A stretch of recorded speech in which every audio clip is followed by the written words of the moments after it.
Hey robot makers, how you doing? Hope you're having a good day so far. So do you want to learn about the new Arduino Alvik robot and learn what it can do? Then this is the show for you. So let's dive straight in. My name's Kevin. Come with me as we build robots, bring them to life with code, and have a whole load of fun along the way. Okay, let's get to it, shall we? So yes, today is all about the Arduino Alvik. So what is Alvik? So this is a brand new robot. I think it was only launched last week before by Arduino. I was on the homepage. They said it was released on a particular day, and I was hitting that refresh button all morning, and then mid-afternoon it just sort of popped into place, and I was able to sort of click buy and get one. So this is the first robot. Alex, let me just move that out of the way, and let me just set my live streaming to do not disturb. There we go. And we'll set that to tomorrow. Perfect. I used to do this before the show, but then it sometimes forgets and overwrites. Anyway, that aside. So yes, this is the first robot that Arduino's made that's been built specifically for MicroPython. I think that's a really interesting direction of travel. MicroPython is really getting some momentum behind it now, and for good reason, because it's really easy to code in, and a lot more people are getting into it. So this robot is a little bit on the pricey side, but if you actually have a bill of materials of all the different parts, it's actually about right. So those motors in it with the encoders can be quite expensive, and it's also rocking an Arduino Nano ESP32 is the main processor, but it has a second processor as well, what they call the core processor. So yeah, €130 plus shipping and tax. And this is designed for beginners, but it's not by any means limited to that. There's lots of expansion capabilities for more advanced users, and we'll get into that in a second. Okay, so what can it do?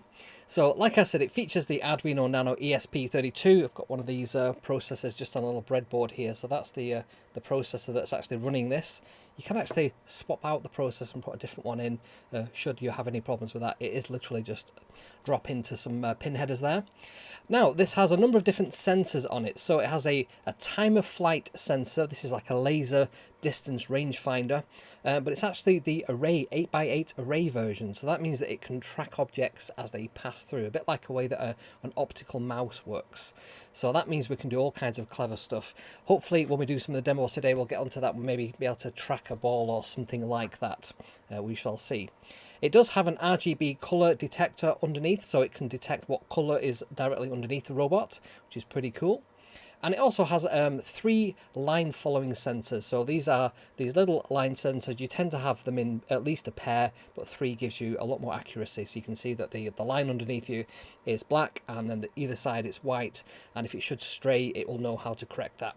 And what I've also done today is I printed out a little line following track. You can download that as well from kevsrobots.com if you also want to play along, just to try out and see if this works. It has a 6-axis gyro and accelerometer, so it's 3 axis on the gyroscope and 3 on the accelerometer. So the gyro will be able to tell what orientation this is in 3D space, so that's the yaw, pitch and yaw, and the accelerometer will say how fast in each direction it's accelerating, so it can combine the two together and get really accurate positioning of the robot. And it also has 7 touch buttons. So on the very top there is a up, down, left, right, center button, and a yes and a no button, like a tick and a cross button on there as well. So we can use that a bit like Big Track back in the day. And it also interestingly has 4 Lego Technic connectors. These are official ones as well, not compatible, so they've obviously got the permission to include that in the robot, which is pretty neat. So moving on, what else has it got? So it's obviously it's pocket size, it's really compact, but quite robust as well. And it has 2 6-volt motors, and these can operate up to a maximum of 96 RPM. So it can shift on the desk, but not too much, not out of control. And I do know some of the small N20 motors, the 110 ones, can be a bit too fast, and the robot can be a bit uncontrollable. So you usually have to dial that back. But they've got the torque on these just right, so it's powerful enough to work on desks, on carpet, and so on, and work just fine. Now it also has 8 M3 screw connectors, 4 on each side, so we can also screw 3D printed things, or laser cut wood to the side. We can basically extend this robot however we want. So really cool that they've included those as standard. We'll have a look at that in a minute on the camera.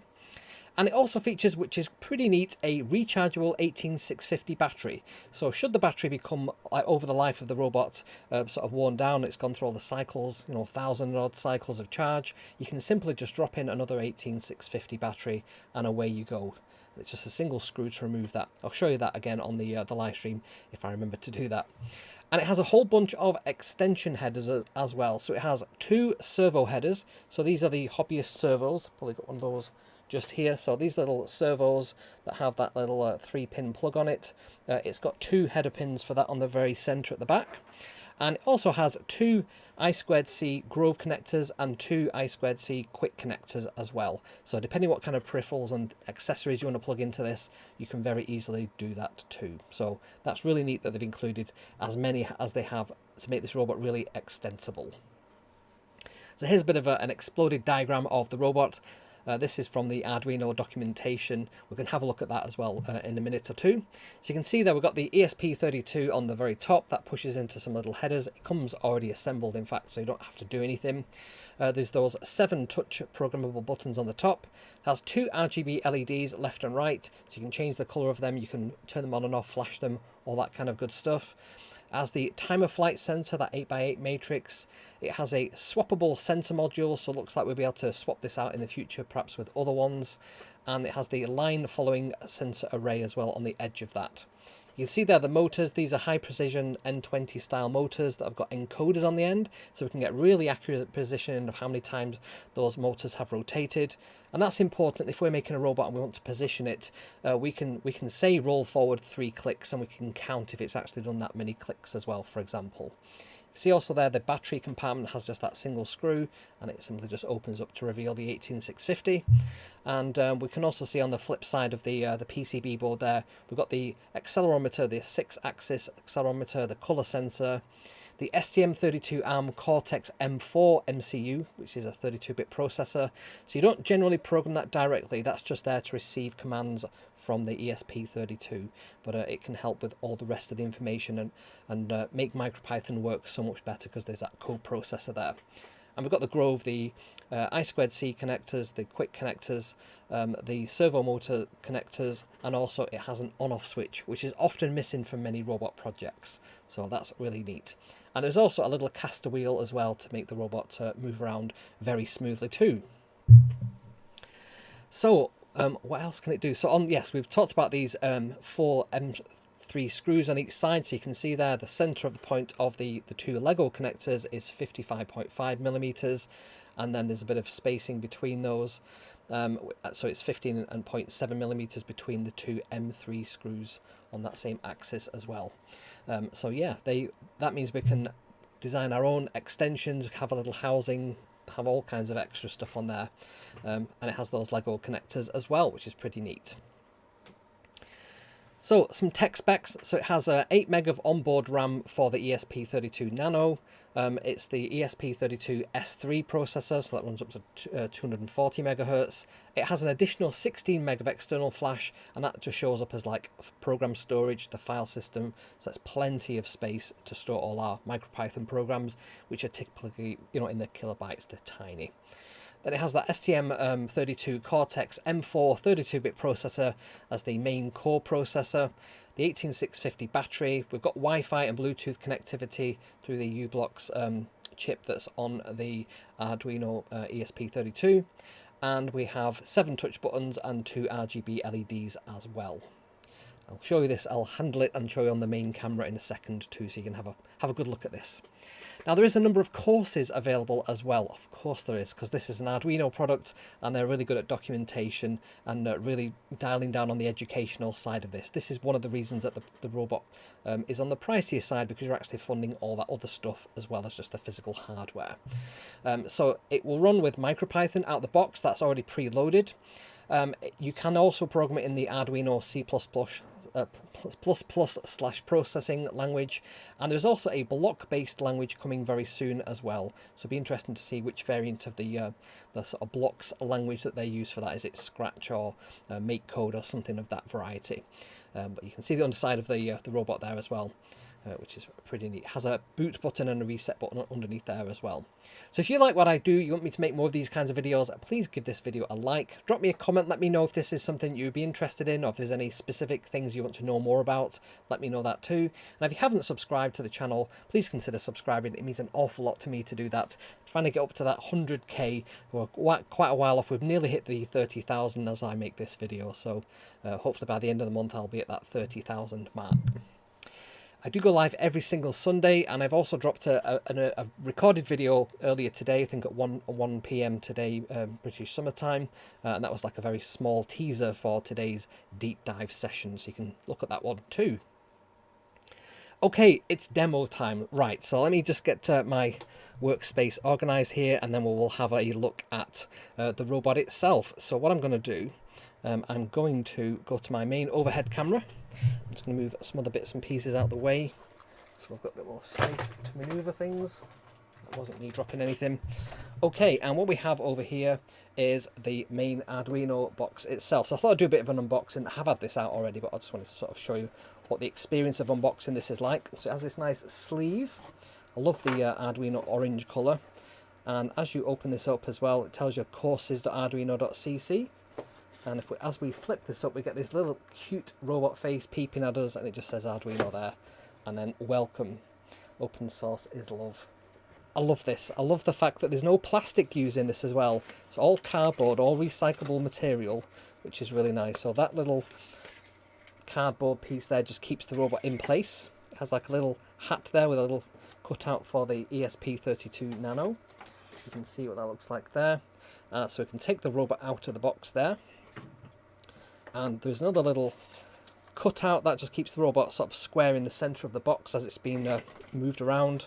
And then underneath we have a cable. We will need to use this cable to program it. So I'm just going to plug that in to my computer momentarily.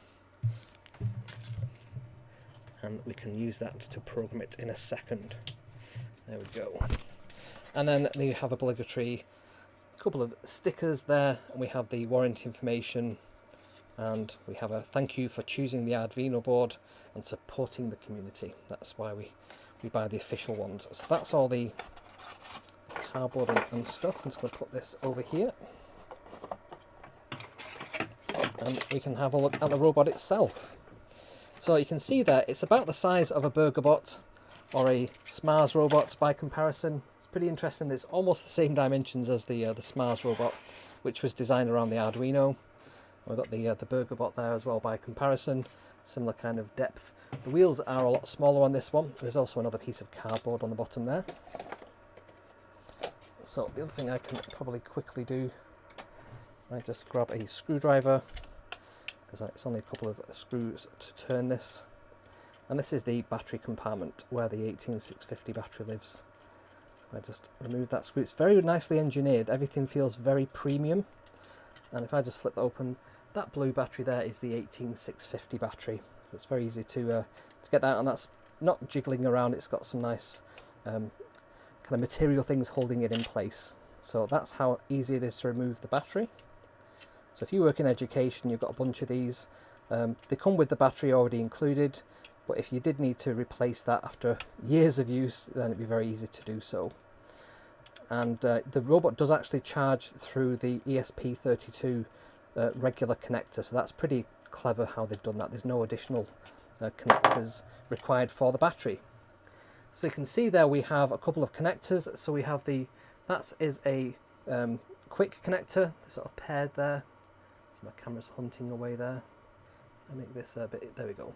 And then we've got the two Grove, and then we've got the two servo headers as well. You can see the caster wheel there, and if I flip that over, you can also see that there is a on-off button. So as I press that, you get a nice green light. The RGB LEDs light up as well, and we've also got the power on light for the robot itself.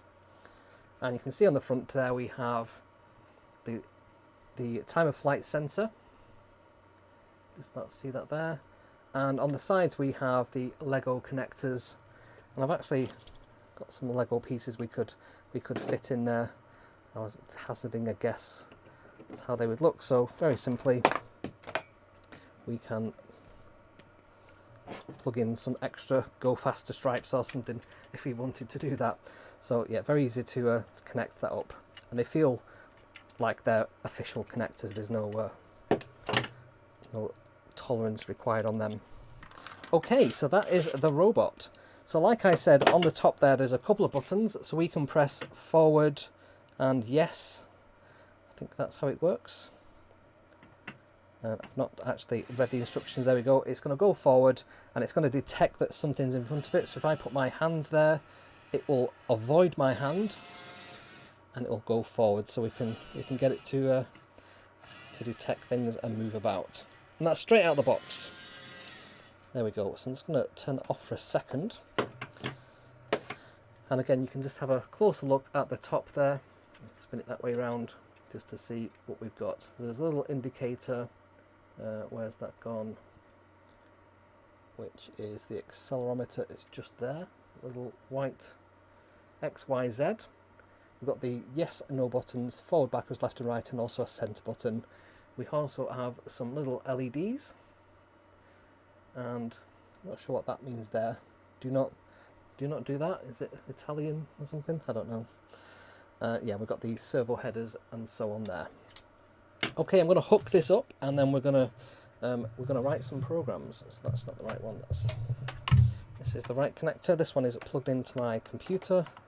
So if I plug this in and switch it on as well, and I now go over to.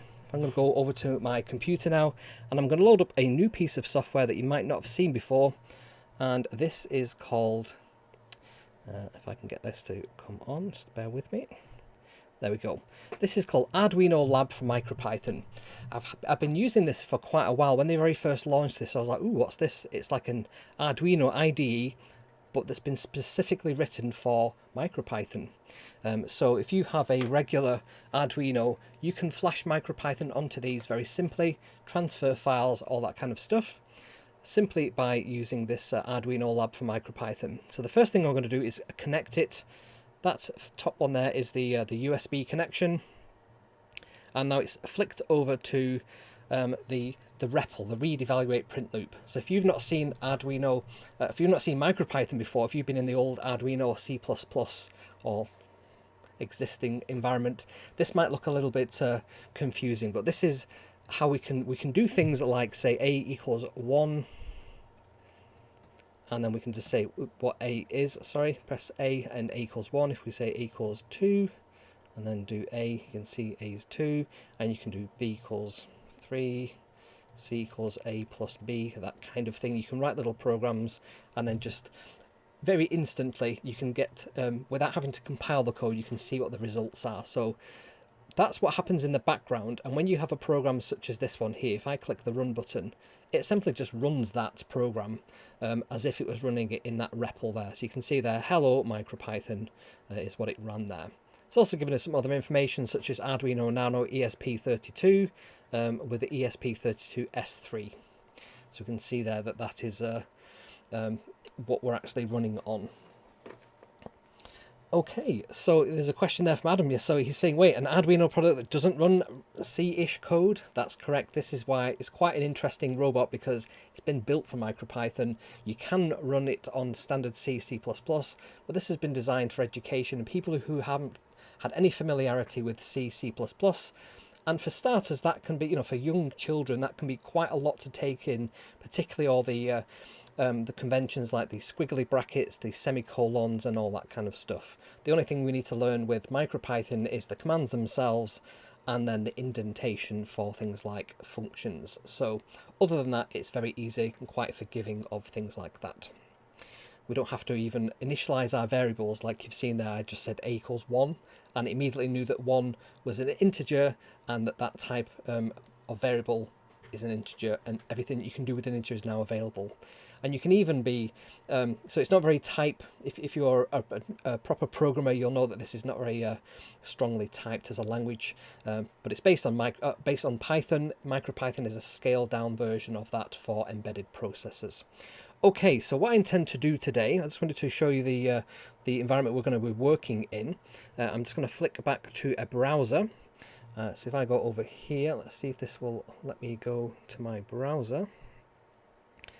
I've still got that bug where it doesn't seem to pick up immediately the window that I want to go to. So let me just click into this. I think I have to flick between something that's open and then back to that window. There we go. Right, so I'm in the Arduino Alvik course. So this is, I've logged in as well, so I've got an account so it knows who I am. And we've got these getting started, these motion and turning, automation, extended projects, and they've even got a MicroPython 101 course for people who want to get started with MicroPython and have never used that before. So that's really great. So what I thought we'd do, it's not going to take 2 hours to go through any of these. We're going to go through quite quickly, but I wanted to actually walk through some of these lessons with the robot and we can have a play and see what it can actually do.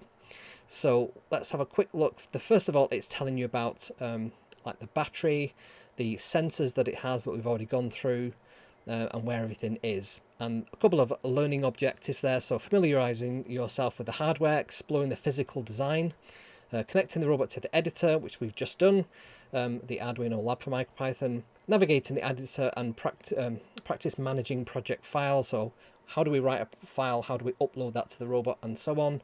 We can just run things directly without uploading them, which again is an unusual thing if you're coming from the Arduino C++/processing language, and things like the REPL, the read, evaluate, print loop, which we've just looked at. Now, with Arduino, with the Arduino IDE, if you have a piece of hardware that you want to get working with an Arduino, you typically use the board manager to select which board you're using, and then use the library manager to manage the modules that you want to actually use, because embedded devices have very limited resources, storage and memory and CPU, so we want to make sure that we really carefully only select what we need and bring those things in. And that's the same with MicroPython as well. So if we want to bring in additional hardware through the I2C and Grove connectors, we'll actually have to have some kind of module and upload that to ALVIC so that we can actually use it. Now, ALVIC has been created so that all the sensors that are built into the robot will work out the box with all the modules that are installed. So you don't have to install any additional software to get this to work. So we're going to have a quick look through this. We've already unboxed it. We've hooked it up already. And you can see there that this, out the box, it comes with 3 separate programs. There's the red program, which is the touch mode. So you can basically say, move forward 10 centimeters, and then it'll turn right. You can do that by just pressing the touch buttons, which is pretty neat. The green program is the hand follower. That's the one that we just looked at, and it'll keep a steady distance 10 centimeters from your hand, whether you move it backwards or forwards. And then there's the blue program, which is a line follower. So for that, you'll need something like this this sheet that I've designed here. You can actually download this or print your own, but I've created this one for you. This is on kevsrobots.com, and it's under the ALVIC. If you go to /blog/ALVIC, you'll find you can download this, and it just prints out very momentarily. And really all that we're looking for is that we have a nice thick black line with some nice gentle curves, and the robot can follow that. If it's at 90 degrees, as the angle changes, it won't be able to recognize that as quick. So that's why I've got those nice gentle curves. Okay, so let's get back to what we're looking at here. So it's then talking about setting up. So we've plugged in our cable, we've switched the robot on, and yes, we've connected it up to our MacBook in this case, but it'll work on Linux and also Windows as well. Okay, yes, so we've switched our robot on, and we've loaded up the MicroPython Arduino Lab for MicroPython as well. We've clicked the connect button so that the robot is connected, and that's what that sequence is showing you there. So if you're on a Mac, you'll get this /dev/tty. If you're on Linux, you'll have the same thing. If you're on Windows, you will see it as COM, and it might be COM6. I think COMs 1, 2, and 3 are usually reserved in Windows for serial and printer ports. So it'll be COM4 upwards probably. Then it says we need to create a folder, so we can create a folder where we want to store all our MicroPython programs. So I've already got a whole load of MicroPython programs that I've written for many other robots in the past, so we're simply going to use that area, and we're going to store for each project that we create, we're going to create a subfolder for that. So that's what this is basically just walking us through there. Now the first program it gets you to write, it says making it talk, which I think is a bit... It doesn't actually talk, the robot, it just prints out to the REPL. and it's simply just like a hello world type program. So we're going to try this. We're going to get this on screen, and we're going to type out this code, or I could simply just cut and paste the code into our Arduino lab. So let's do that. So if I come across here and I just paste this in, we can have a look through and see what this actual code does. So first of all, it says from time input sleep. So sleep, if you've used Arduino, is like the delay function. You can basically get this to pause for a certain amount of time, and it's specified in seconds. So if we say sleep brackets 1, it'll stop working for 1 second. And it's just a way of making our program wait for the next instruction. So here we have print and then brackets, hello, I'm a talkative robot, what is your name? So that is just simply going to print it out to the bottom of the screen there, that black area, the REPL. And then it says student underscore name equals input and then your name. So input is a function that will read in from the REPL a string, a sequence of characters, and it will store it in that variable that's called student underscore name. So again, you don't have to define your variables in advance in MicroPython. You can just declare them just like this. Just the first time you use it, it will recognize that that's a variable because of the function that's returning a value to it. And we use this is called snake case. If you're using Arduino, you typically use camel case for your naming conventions, where the first letter of the word is in lowercase, and then if you have another word, the first letter of that is in uppercase and there's no spaces or underscores.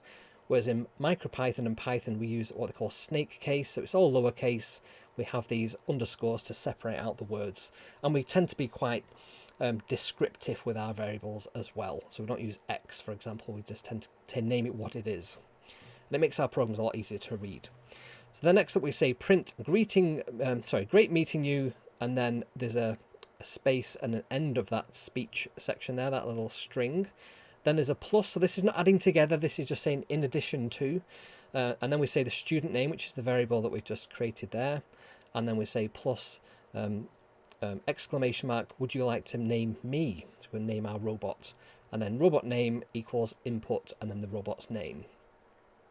Then next up, it's going to do something a bit different than the first print command. We've got this F in front of the string, in front of the two speech marks. And this F means that it's, we call it an F string. It's a way of having variables within the string. So it's a really nice way, a really tidy way, and it kind of reads more correctly. And particularly if we name our variables correctly, it reads just like regular text. So we say F and then the speech marks, and then with these squiggly brackets, these curly braces, that means what we want to swap out what is the value of the variable and put that into the string. So it simply replaces the string, these placeholder curly braces and the variable name with the actual value of that variable. So if we said ALVIC is the name of the robot, it will say ALVIC is a fantastic name. I feel much more human already. Then it's going to sleep for 2 seconds, and then it's going to say okay, and then it's going to say like whoever the student name is. So if I typed in Kevin as my name, it'll replace that student name in the string with Kevin. So it'll say okay Kevin, time for a quick laugh, and then it'll say sleep for 2 seconds. Have you heard of a robot that tried to swim? And then it waits for 4 seconds for the punchline, and then it said it shocked everyone. And then it sleeps for 5 seconds. Right, so let's run this and see what happens. So you can see down here in the REPL, it's asking me to type my name. So I'm just going to type in Kevin. And then it says, great to meet you, Kevin. How would you like to name me? So if you look at that code there, you can see what's happened. Great to meet you, plus student name plus. So it's basically just put the value of the variable in there. And then it said robot name. How would you like to name me? So I'm going to call this one ALVIC. ALVIC is a fantastic name. I feel much more human already. Okay, Kevin, would you like a quick laugh? Have you heard of the robot that tried to swim? And it's going to wait 4 seconds. It shocked everyone. And then it wait that 5 seconds. And then that's the program finished. So it then returns to the REPL and waits the next command for us to run.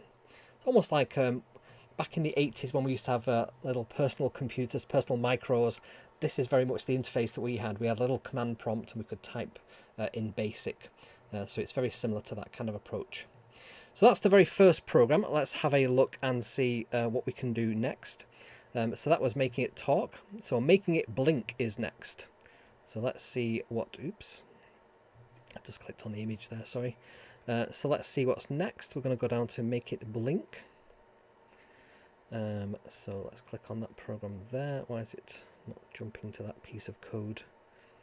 So I'll have to just scroll down to it until I get there. The navigation doesn't seem to be working properly there. I'm not sure what's going on. If anybody from Arduino's watching, it seems like there's a bit of a bug there. Right, so we're gonna make the LEDs light up. So this is what I enjoy about robotics. It's code interacting with the real world. So we've got these RGB, red, green, and blue LEDs, light emitting diodes. We're going to make those change color by adjusting the intensity of the red, green, and blue within an array, and then we're going to pass that to the robot, and the robot's going to light those LEDs up with those values. So we can basically, to make them blink, we make the values sort of a full color, and then we can make them all off. So 0, 0, 0 be no values, and that will make it look like it's off.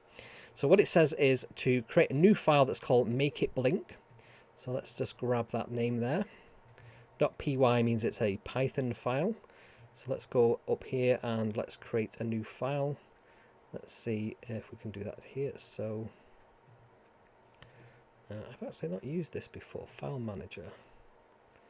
So let's create this in my projects area. So I'm just going to create this one and call it Make It Blink. I'm going to double click it, and then Make It Blink has appeared over here. I was actually looking for like a new button over here, but because we have a save button, but we haven't got a new button. We've just got the file manager, which allows us to copy files between our computer and our microcontroller. Simply by just, so if I wanted to copy that one across, even though it doesn't do anything, I could just click that little arrow and it'll just transfer it across. And I can also just delete that if I want to, because it doesn't have to be stored on the robot. That's only if we want it to run while it's on its battery, but while it's connected to our computer, we can run it directly from here. Okay, so let's have a look and see what the code looks like, and let's grab all the code. Looks pretty simple code. Now let's paste that in. A bit quicker than me typing it out. Right, so we've got a new thing that we're importing. So these imports are like includes if you're using the Arduino IDE, and the Arduino _Alvik is a library that's already installed. It's baked into the MicroPython firmware for this robot, and we're importing Arduino Alvik. So that's the name of the class that we're going to import. We're importing time and sleep again, and we're also importing something called sys. Sys is like operating system level things. We can get it to do things like, let's have a see what they actually use it for in there. I don't think they use it for anything in there, which is interesting, so I'm not sure why that's in there. Yeah, for things like operating system versions, or if you want to do some file copying, file input output, you typically import that. I don't think they're using that in here. Well, I'll be proven wrong, but let's see what we do. So then we're saying Alvik equals Arduino Alvik, which is the name of that library class that we brought in. So Alvik is now an object that contains all the functions, all the properties of our robot. So if we say alvik.begin, that tells the robot to start. It's actually telling that STM32 core processor to reset its variables and to listen to commands. We're then going to get it to sleep for 5 seconds, and that's just to give the STM32 time to sort of wake up and do whatever it needs to do, housekeeping wise. And then, so you've noticed as well, if you're coming across from the Arduino Arduino code base environment ecosystem, you normally have a loop and you have a setup function. So the setup function runs once, and the main program, the loop program, runs all the time. Now we don't have to have that in MicroPython. Everything we type just runs sequentially top to bottom. So this while true is like a loop function. It's going to run until that condition is true. So while we're saying while true, and true is always going to be the case because it's never going to be false, this is going to run forever. It's going to run until we tell the robot to stop running. And we can do that with this stop button here. So let's see what we do. So alvik.left_LED. So we're assuming that's the left LED. Set color. So that's a function that's going to set the color to 100. So red, green, and blue. So it's going to set the red to the value of 1. So I'm going to assume a couple of things here. I'm going to assume that 1 is the highest value that you can have, and 0 is the lowest value that you can have. And in between there, you've got every number possible. So you've got like fractional numbers. So if you did 0.5, that would be, you know, the half strength of the red value. And interestingly, it's putting them across as integers. Now normally in MicroPython, if we want to pass a floating point number, we put a 0.0 or a decimal point value just to tell it that this is a floating point number. So it's interesting that there's just a value 1 there and not 255, which is normally what happens if it's a byte. That's the highest value that you can have for a single byte. So that's the left LED and the right LED, so they're both going to be 100. They're both going to be red, and all the other colours are going to be off. It's going to sleep for a second, and then it's going to set all the values to 000. All the LED values will be off, and then it's going to go back up to the top and run forever. So what I'll do this time, I'm going to move over here. Let me see if I can get the robot into view. I'm going to zoom in a little bit so that we can see the RGB LEDs, which are there and there. And I'm also going to switch off the overhead light so that we can see the LEDs light up when we run our code. Right, and the other thing I'm going to do is I'm just going to flick between a browser and the editor there so that we can see that I can run the code. I'm simply going to press that run button there, and I'm then going to move the code up here so we can see what's going on. So you can see these two RGB LEDs are going to flick between red on and then red off. So on and off. And the time that it's on and the time that it's off are defined by those sleep values. So it'll stay the value until we change it. So we say make them both red, wait for a second, make them both black, wait for a second, and that's effectively making them turn on and off. Now if we wanted to, we could come back to our code and we could play around with this. So let's make them different values on there. Let's try rerunning this code and see what happens now. So there should be different colours. So that looks like that first time it goes green, and then the second time, there we go. So we've got like a green colour, a greeny yellow colour, and a purple colour. So red and green full value, I think they make yellow, and red and blue full value are making this purple colour. Now we could also do something where we make the colours change so that they look like the LEDs are flicking on and off. So what we can do there is that say that the LED is, the left one is on and the right one is off, and then we can say the left one is off and the right one is on. So let's do another value like so, and then let's run this, and we can see there that it's now they go green for that very first time, and then they reset to the values that we've told them to be. So we should now see that they flick between, so the one's gone on, the other's gone on, one's gone on, the other's gone on. There we go. We've got a nice cyan colour as well on the other side. That's a sort of a greeny blue colour called cyan, and the other one is like a yellow colour. Looks a bit green on the camera there, but I think that's just the camera not being true to life. Okay, so that's an example of how we can do LEDs. Let's have a see what else we can do in the code there. So making it move next, that seems pretty cool. They also go in really depth about how you know what all these different parts of the code are, for example. I'm also going to show you something very quickly before we go to the next one. Let's go on to this full screen. If you want to know what modules you've got installed, you can use the dir command. This is like a directory command, and it will show you for something like the Arduino Alvik. Let's try that.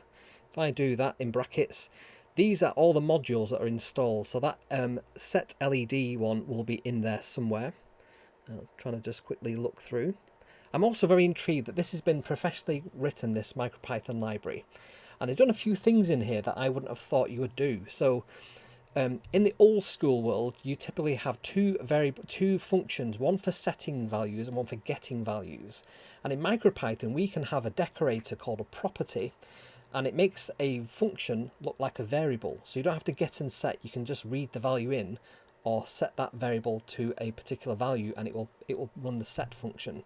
So it's interesting that they haven't used the setter and properties decorators in there. So just an interesting thing of point there. So we've got built-in LED, set the servo position, set get touch cancel. So that's what they're calling then. Color calibration, get raw, get distance bottom, Get distance as a single function. That's interesting. So we can get from the time of flight sensor, it looks like we can get the top and the bottom readings from those.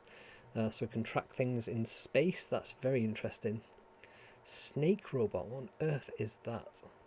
So yeah, there's lots of different functions in there. Now there's also a help command. So if you do Arduino, let's try, Alvik. Let's try that with 2 things in there. Let's try defining a function. So get color label. I'm just looking at that one there. If we want to know what that does, label, sorry. So it's not happy with Arduino Alvik. I wonder if I have to import Arduino Alvik first. What am I doing wrong there? Let me just do that dir function again.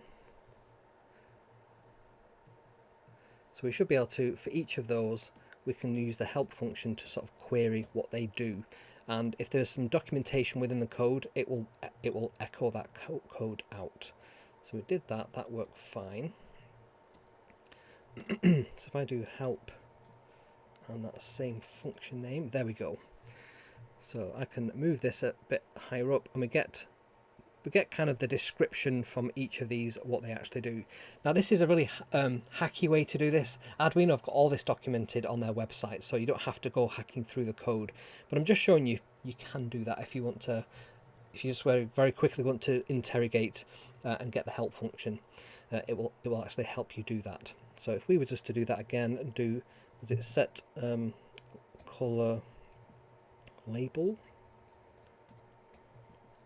Let me just do that again. There we go. Color. Sorry, I just need to type in that color label. It's the American spelling of color. And then I think we have to put the brackets on the end. No, it's not having that. Okay, never mind. Right, let's go back to our code and let's see what we're doing next. So making it move was the next block of code. So it says create a new one that's called first movement. So we shall do that. I shall go back over to our code. We will go to that file manager and I'll just create a new file there. Call it first movement. I will double click on it to open that up. You can see there we've got all these different tabs. The star means it hasn't been saved, so we click on that and click save. That makes that star go away. It just tells you that you've got code there that you've not actually saved. Right, let's go back over to here. And here's the complete code. So the code's getting a little bit longer. Let's grab all of that. And let's go over to here. Let's just paste that over the top of there. Right. So we're bringing in Arduino Alvik from... that's what I was doing wrong when I was trying to import that. I needed to say help and then Arduino Alvik dot Arduino _ Alvik. That would actually do what we were trying to do before. So if I do that and do Arduino _ Alvik dot set color label with the brackets, or do we just go straight to there? I think what I need to do is say import Arduino Alvik. Oops. Ignore all that. Let me just do that again. So import Arduino Alvik.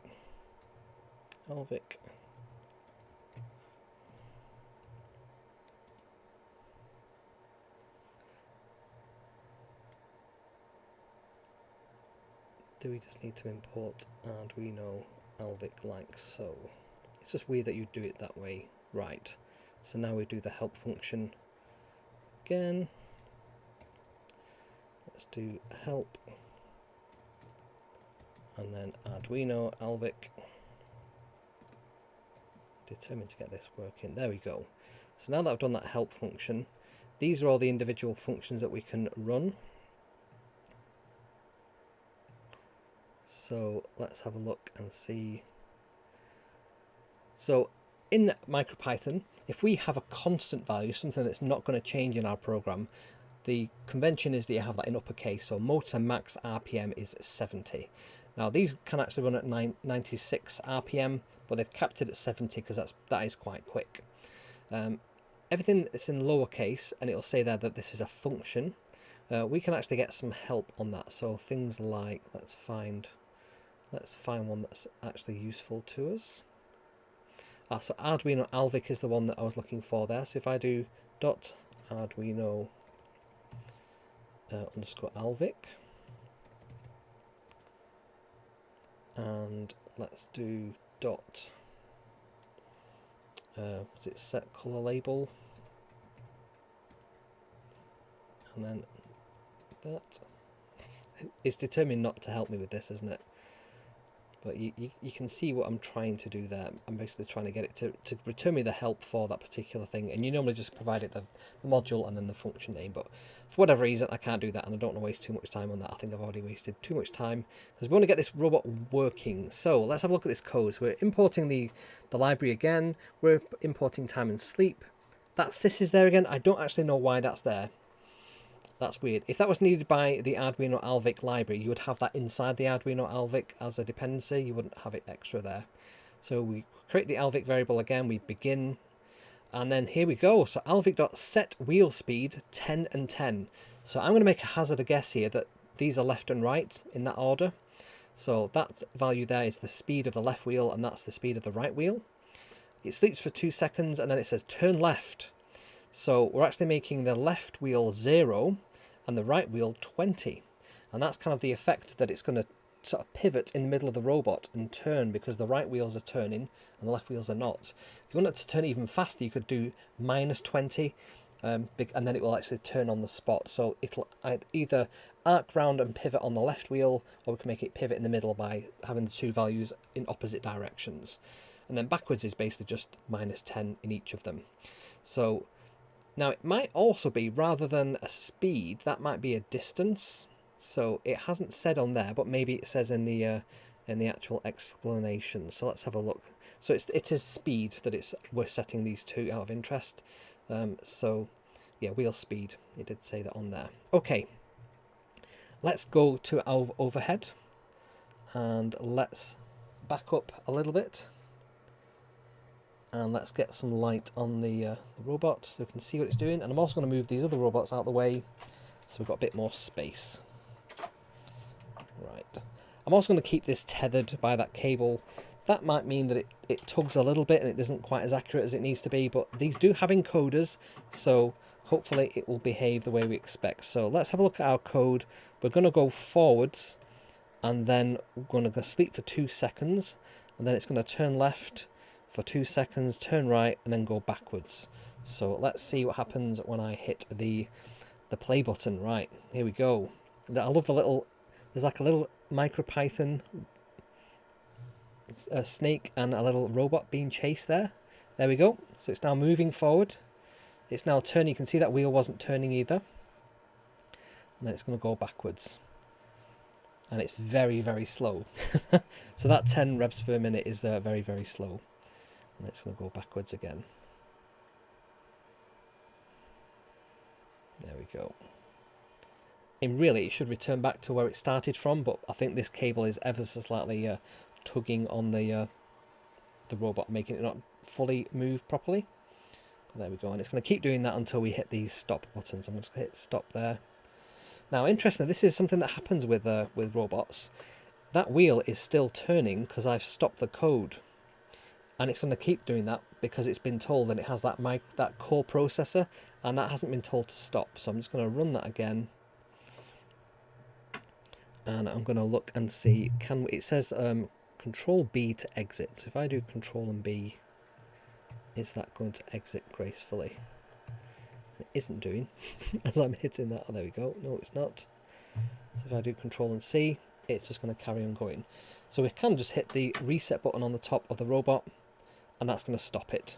And it will momentarily disconnect us from the Arduino IDE. So if I go back on here, we can see that that connected button has stopped. So I can just go back on there and connect again. So that's something that you just want to bear in mind. Now, normally what we do in code like this, instead of just saying while true, you can say while true or not keyboard interrupt. So if you do a Control C, that's a keyboard interrupt. It'll treat that as regular code execution, and then at the very end there we could have another thing where it essentially disables all the motors and switches those off. That's normally how we would do this, but I think for simplicity for new users, they've just made this very, very straightforward. Cool, so that's how we move the robot very, very slowly. Now it says dance challenge. What on earth is a dance challenge? I really don't understand why I can't click on that and it jumped me to the right area of code, so let me just grab that scroll area and let's just whiz right down. Right, so it's just a challenge. So this is typical with a tutorial. I've written quite a few myself. You have like step-by-steps and then you have like a challenge for the students.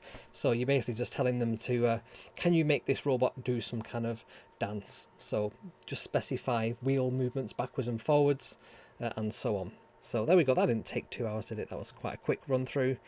So we've done that. Perimeter scout. That sounds interesting. There and back again. What else have we got? We've got automation.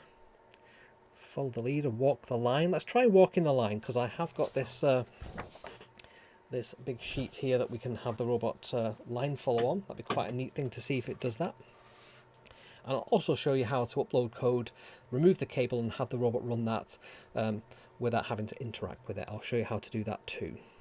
So let's have a quick look on here. So this is all about understanding the line follow array and how it works. Developing some basic and advanced PID line following scripts. Wow. So PID is the a common function that's used when you're trying to tune something that has some kind of motion. So we'll come to that in a minute. So program the robot to follow a straight line and curved paths. Program the robot to turn on and to change in path angles, and then calibrate the values.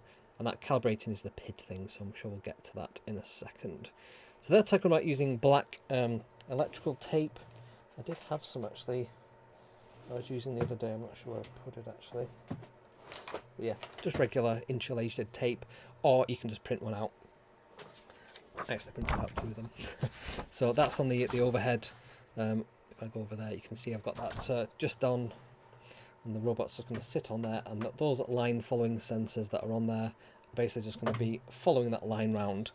And I'm pretty sure it'll try and keep the middle one reading black and the 2 outside ones reading white. And they're spaced far enough apart to be able to do that.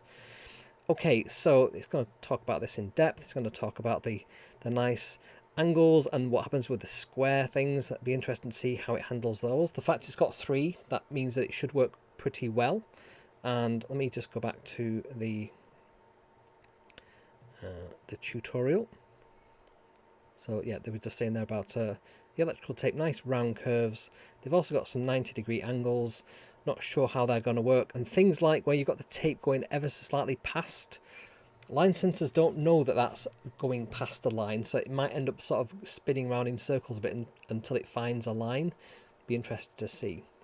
And it says here the line follow array is essentially infrared sensors, the same kind of infrared sensors you have on a remote control.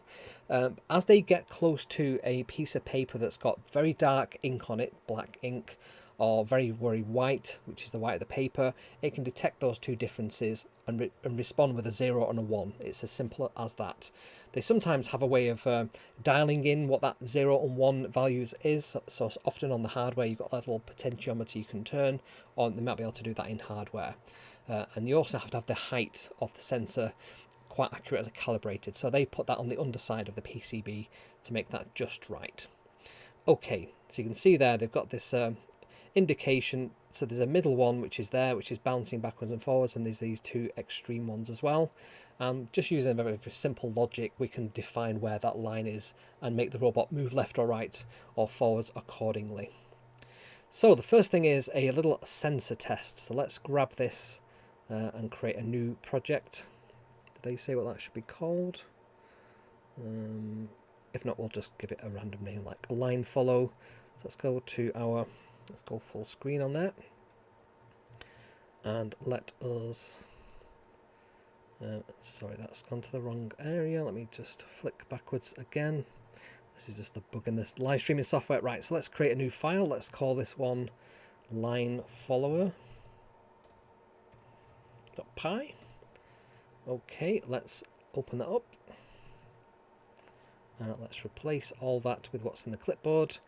So the similar kind of thing that we've seen before for the imports, we're creating the robot and starting it, and then here we have, so infrared left is a variable that we're creating. We're having a comma, infrared right, infrared center and infrared right, so there are 3 values, and those commas separate the variables out. And then we're saying equals alvic.get line sensors. So get line sensors is a function within the ALVIC library, and that always returns a triplet of values, and those triplet of values are the left, center, and right values. So simply by just having those variables lined up with these commas, they will get populated with the correct values that we're looking for. We're then going to print out what those values are, and that's it. We're not going to move the robot on this one, we're just going to see what happens. If I run this, and just wait a second for that to start working, and if I also go to the overhead camera as well, so you can see now what the values are. So if I move this robot about, so it's now completely on the white, so we're getting values at around 53, 51, 54. If I move that so that the rightmost one is, let's see if we can get that to trigger the black. Let's see if we can find that. We should see the very right value. There we go. So the very right value is now well above 50. It's like nearly 200. If I now move that so that the middle one then passes over the black line, you can now see the middle value is now over 200. And then if we pass that to the very end, we can see that the end one is like 300. So the same values are actually giving different readings on the different sensors, but we can have some very crude code there that says anything that's around like less than 60 is probably off, anything that's above 100 is a 1 and is the line. So we could use some kind of quite crude logic like that. Interesting, they've actually got values. If I move that high up, you can see that those values are going pretty high, and as I move them lower down, then we're getting values which are much lower. So that's interesting that it doesn't go to like 0 or 1000. Right, so that's the calibration. Let's just save that. And let's see what's next. So there we go. Yeah, so they're talking about there's noise, the signal to noise. That's fine, we can understand that. And how can we get it to move more smoothly? So it's talking there about don't have a path that has 90-degree angles, because that kind of breaks the flow of the robot, because it's got some momentum. Okay, so here we go. This is a very basic line following program. Let's grab this and let's copy that. Interesting, sys.exit. There you go, keyboard interrupt. So that's how we can switch off the robot with alvic.stop once we press the keyboard. So let's go in here. I'm just going to overwrite that calibration program. That's fine. So we've got the usual kind of code. Let's go full screen on this and have a look. The usual kind of code. So we know what those first lines do there. Then this is a comment. So this hash just means anything after this on the line is treated as a comment. You can have comments after things. So on here you could have a comment that says this is a comment, and it will still run that code there as long as the comment isn't at the beginning. If it's at the beginning, it basically just ignores that line. Just like you have the double slashes in C. That's how we do it in MicroPython. So the base speed is going to be 20. The strength is going to be 0.1, and the adjustment is going to be the base speed times the strength. This is this PID algorithm that we've alluded to earlier. So while true, it says try and catch are, or try except. These are a way of catching errors without the program crashing. So if we have try, it'll try something, and if it fails, we can capture what that failure is and act upon that. So again, we're getting the 3 values from the line sensor. We're going to print them out. We're going to sleep for a 10th or 100th of a second. Then we're going to say if the center value is greater than 300, then we want to set the wheel speed to be the base speed and the base speed, so go forwards. If the left one is greater than 300, we want the base speed minus the adjustment and the base speed plus the adjustment, so it's going to make the robot turn. Going to turn left, I guess. Yep, it's going to turn left. If the right is greater than 300, it's going to turn right. Otherwise, set the wheels to be 0. Stop the robot. and then it says accept keyboard interrupt. So this is within our while true. If we press Control C, it's going to stop the robot. It's going to say over, Alvik stop, and then sys exit, which basically just exits MicroPython running the script. You can just have return or break, but they've got sys to exit there. Again, intriguing that that's the way they've done it from a official MicroPython perspective. Right, so what I'm going to do now, I'm going to plop that onto the line. Let's get that on the overhead. And what I'm going to do is just press the run button and let's see what happens. You see that little snake being chasing the robot there on the REPL? That's quite cute. Right, I'm just going to hold down the paper as well. And we should see the robot move. So at the moment, these values are less than 300, and that's why that's not working. So what I'm going to do, I am going to change those 300 values to be, I think, 190, because when I did my little test before, 190 seemed to be a good enough value. So let's try this and see if that works. So it should move forward until it gets to that bend there. Let's see. There we go. And then it's stopped. And the reason it's stopped is because the values are 50. So we're saying if any of those are over, none of them are over, so the robot has stopped. Let's try making it go on a... I'm trying to get it so that it chases that line properly. So I just need to get it right centered over the... there we go. So these are still 170. Let's try 150 as our value to aim for. See if that works any better. So a lot of this is just about dialing in, because I've got a very strong light from the studio lights shining on this robot. That will also affect it a little bit. So there we go, let's see what happens. And then it's just edging forward. I'm going to actually turn off the LED light that's facing it, and maybe turn down the studio lights a little bit, because they might be interfering. No, they don't seem to be interfering too much. So that's the very basic one. It's not very great at doing corners though. So let's go back to here and let's see what it says. So we set the variables base speed, strength and adjustment, and that effectively slows the robot down as it gets to a bend. Just whizzing through that. Advanced line follower, understanding a PID. So let's see what they talk about. I think PIDs are quite advanced. I wouldn't have thought for educational users that a PID is something that you would typically cover off. So it stands for, you can see there, proportional, integral and derivative. So proportional means over time values will increase. The integral is a correction that makes that that increase stop, and over time corrects for that. And the derivative is anticipating future changes as well, based on a forecast based on previous values. So we use these in things like if you want to make a robot self-balance, you use a PID to make it so it doesn't topple over or overcorrect, and each of those three values sort of interplays together. Right, so we're going to try that. Let's just grab this code and see what we can do. We've got a function in there, and there's a lot more code.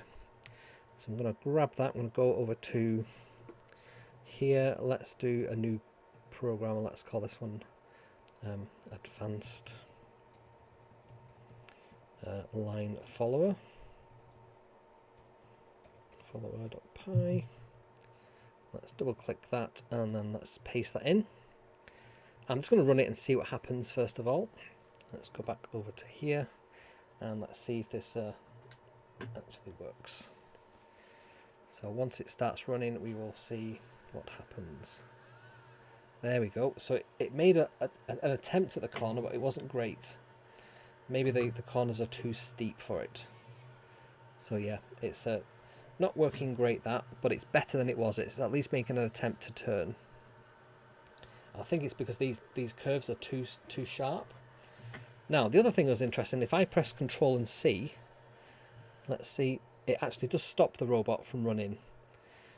And that's because we have that keyboard interrupt function there. So let's just stop that again. Cool. So let's have a look at the code briefly, and then I'll show you how we can upload this code to make the robot work without the cable plugged in.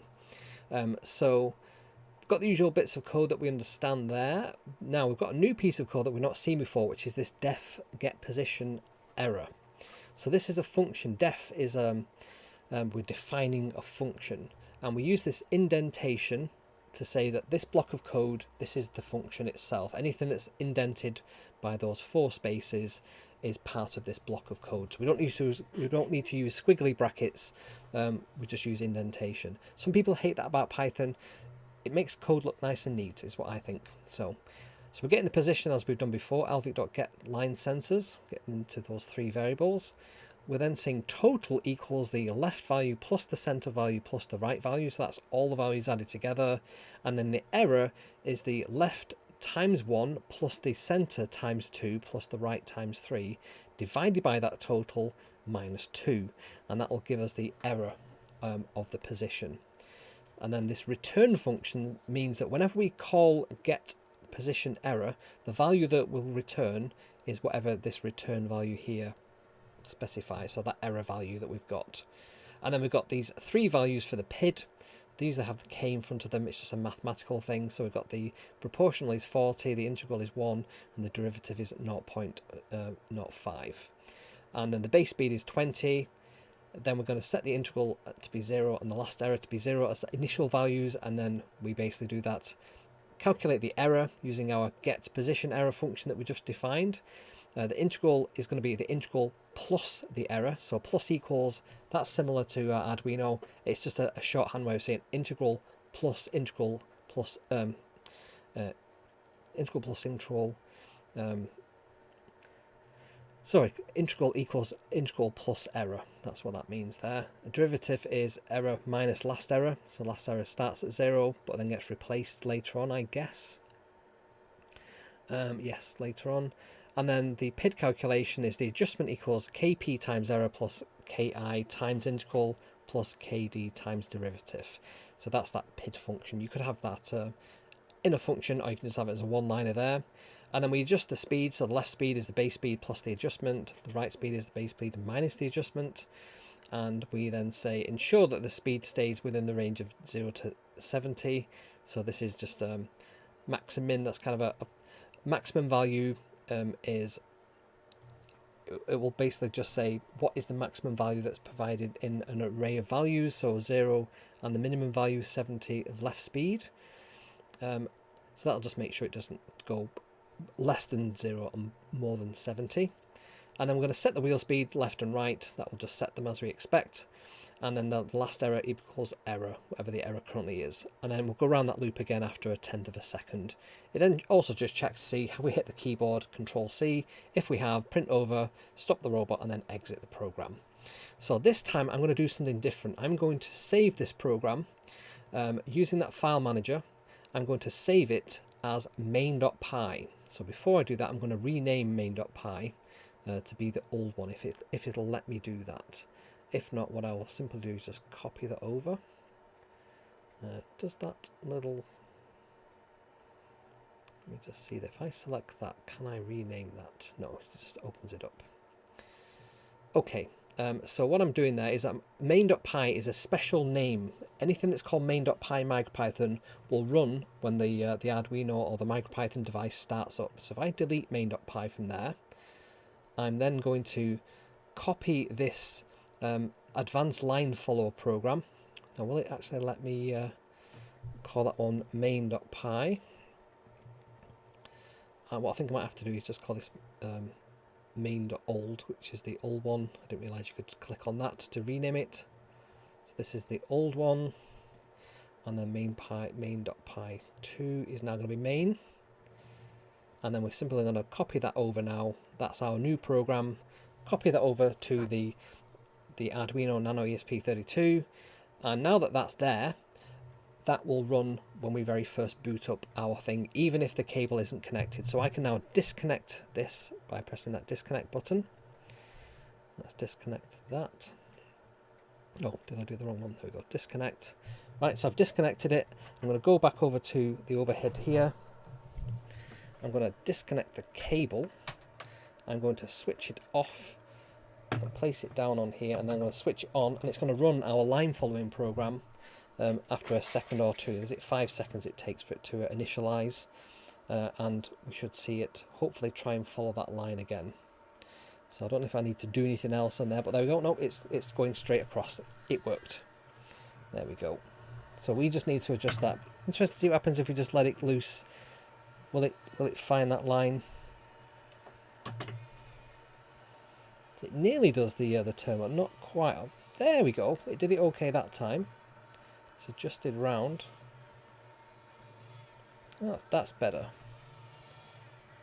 Let me center that on the camera. So it seems to be working properly. There we go. You can see it adjusting there as it's chasing the line. And then it's just missed the edge of the line there, so it's going to turn around until it finds that line again. There we go. And it's working completely disconnected from our code because we saved it as main.py. Right, now how do we stop this? So we can just hit that reset button there, for example, and that will stop the robot running the code. And we can also just switch the robot off with a little on-off button there as well. Cool. Let's get back over to our tutorial and just see what else there is. So speedrun is basically how fast can you get your robot to go with one of these, and there's actually competitions you can enter where you have robots try and go as fast as possible on these line following courses, and they are ridiculously fast. And there's a point where it's really important how big the wheels are, how fast the processor is to detect these things, how tuned your PID algorithm is, but they're so fast. There's quite a few videos on YouTube for that. Right, let's have a look and see. I think that's all we're going to cover off lessons wise today, but there are some other ones such as let's have a see. Colourful reactions. So we can basically get it to detect what colour it is. The paper, excuse me, in effect, it can detect what colour is underneath it. So if we had lots of different colours of paper, we could basically get it to find the yellow one, which is pretty neat. And that's because the colour sensor, if I go full screen on that, and I flick back over to the tutorial, that's where the colour sensor is. It's underneath the robot between the reset and the boot button. There we go. And the colour depth is just the value between 0 and 256, or 255, because 0 is a number as well. And we can see there each of these different colours has 3 different values: red, green and blue. Cool, so you can see there the red is the highest value, but green and blue, there's an element of green and blue in that red colour there. Cool, and that's how you use that one. You do get colour raw, and it will return those values to you, and you can print them out. Cool. So let's go back to our main slides now, because I'm aware it's getting on a little bit. And yes, you can get your own merch from kevsrobots.com. You can get these hats. They're available in lots of different colours. They look really cool, and they're a bit of a conversation starter if you wear these out in public, because people are like, oh, you make robots? So you definitely want to consider getting yourself one of those. And the mugs are pretty cool as well, so it can help support the show with those. And if you're not on Discord, you're missing out. They've got a really growing community on Discord. There's loads of great people on there, all helping each other out, sharing their projects that they're working on. So head over to kevsrobots.com/discord to get a sign-up link. It's completely free. Just takes a couple of minutes to come through as an email, and you'll be up and running on Discord in seconds. And you can follow me as well on all the different social medias. So I'm on Kevin McAleer at threads.net for threads. On TikTok, I'm Kevin McAleer 6. On Instagram, I'm at Kev McAleer. On X, I'm at KevsMac. On Mastodon, at KevsMac at mastodon.social. And I'm also on Blue Sky at kevsmac.bsky.social. So if you follow me on there, you'll get some behind the scenes things I'm working on, and you can chat with me on there as well. And if you want to join the YouTube membership program or the Buy Me a Coffee, you can do that simply by going over to kevsrobots.com/coffee, and there's all the instructions on there. You can also do a super thanks or a super chat, depending if you're watching this on replay or watching this live. And like I said, there's a YouTube membership program, the join button. Once you've subscribed, you can click that, and it's for the price of a coffee per month.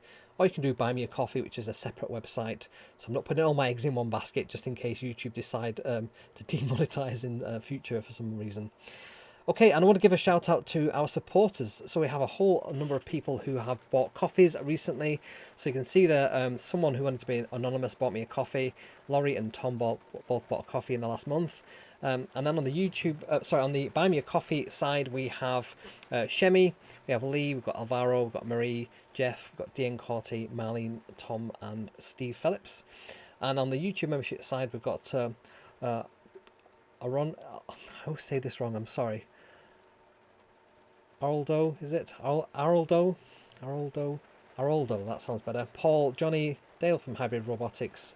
Dale, check your subscriptions because it's showing up on mine. There's two. There's Hybrid Robotics with a C and one with an X, and I think both of them are still live, so just check that out. You might want to cancel one of those.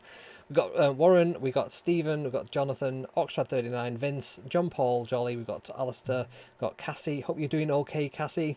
We've got Tinkering Rocks, JDM, Johnny Bates, we've got Hans from Chairlights, Michael, and of course we have Tom as well, who's our longest subscriber.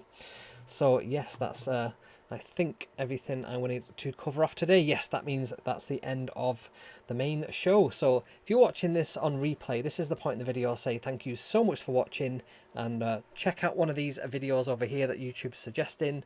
It's as good as subscribing if you're not already subscribed, and I shall see you next time.